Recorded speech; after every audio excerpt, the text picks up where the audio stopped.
The low morning sun cast golden light over the shattered remains of my mountain mansion.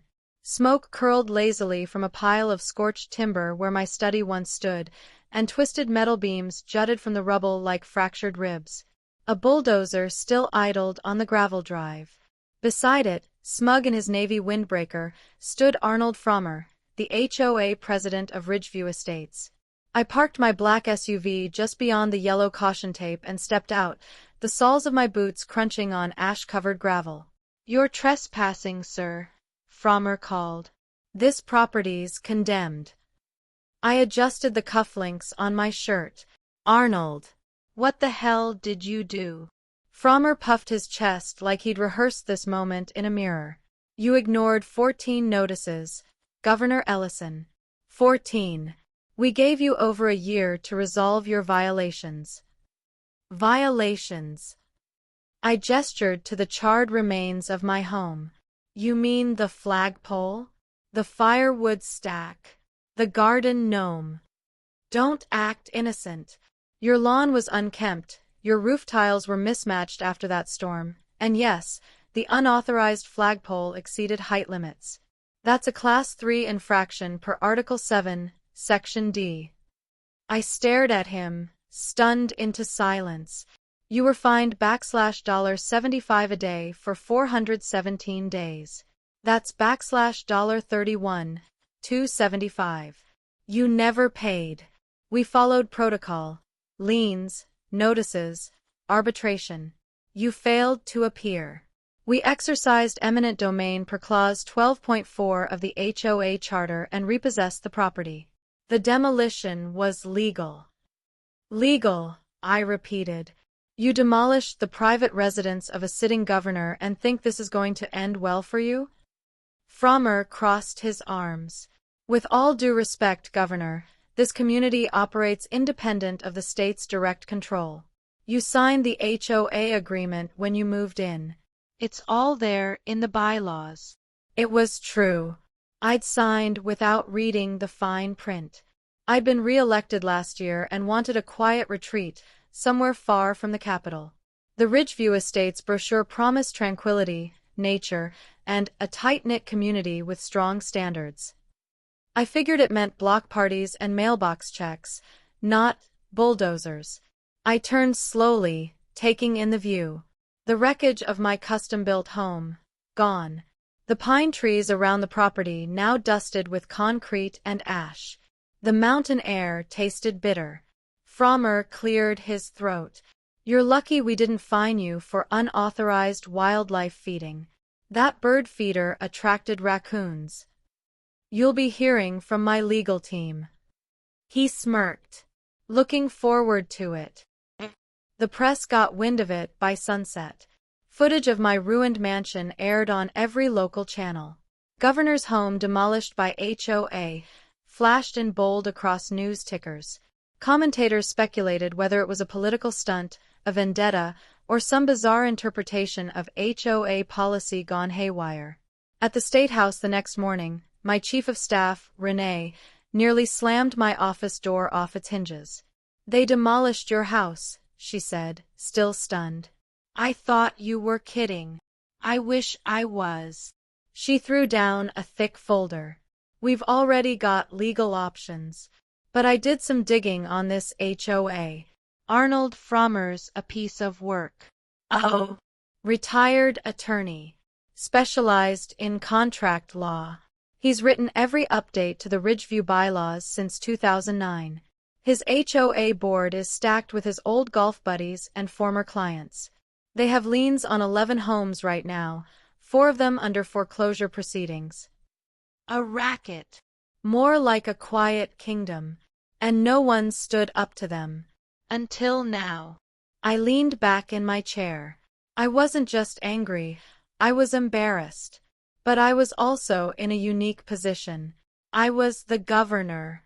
And Arnold had made one crucial mistake. He had no idea just how much authority he'd awakened. 3 days later, I walked into the Ridgeview Estates community meeting unannounced. The rec center smelled of lemon cleaner and stale coffee. A projector buzzed softly at the front of the room, casting HOA budget spreadsheets onto a folding screen. Arnold Frommer froze mid-sentence. Governor Ellison, this is a closed meeting. I'm here as a member of this community, and I'd like the floor. Murmurs rippled through the room. Some neighbors looked alarmed, others intrigued. I recognized a few, the Lanes from 2 doors down, the retired couple who used to bring me pecan pie. They looked afraid.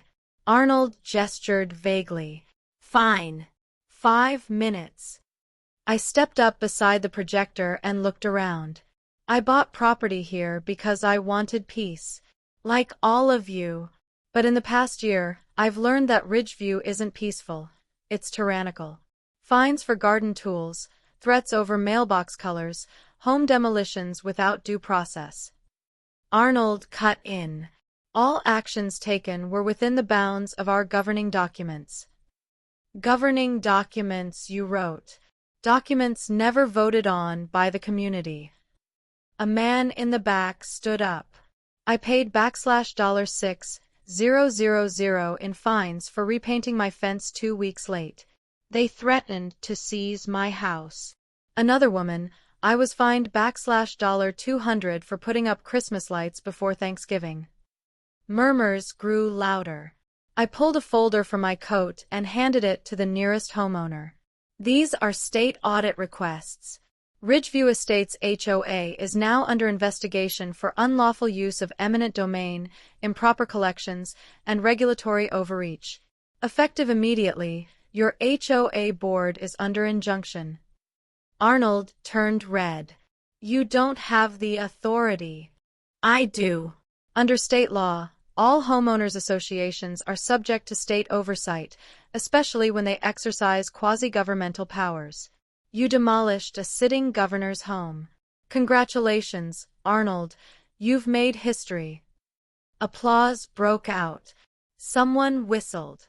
I walked out while Arnold was still shouting, but the tide had turned. In the weeks that followed, the media coverage exploded. I used the attention wisely. I championed new legislation, the Homeowners Fairness Act, to rein in abusive HOA practices across the state. Public support surged. Stories flooded in from across the country, people who'd lost homes, savings, or peace of mind to power-drunk HOA boards.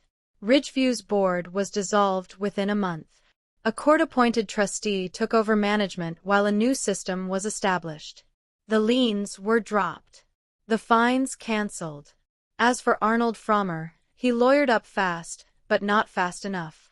The state's attorney general filed civil charges for fraud, misappropriation of funds, and abuse of authority.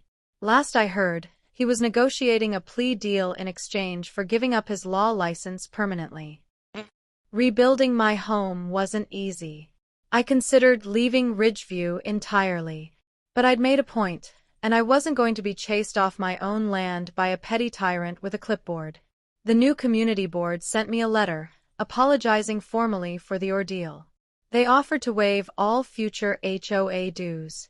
I declined. Instead, I walked into the next community meeting, no suit, no entourage, and cast my vote like every other homeowner. We revised the bylaws together. We stripped out the punitive clauses, added real checks and balances, and made sure no one would face the same nightmare again. One night, months later, I stood on the deck of my rebuilt home, looking out over the pines. The stars shimmered above the mountains. Somewhere in the distance, a coyote howled. Peace at last. My phone buzzed. A text from Renee. Bill passed. Unanimous. HOA reform is now law. Asterisk asterisk. I smiled. From fire comes renewal. And sometimes, justice begins with a pile of ashes.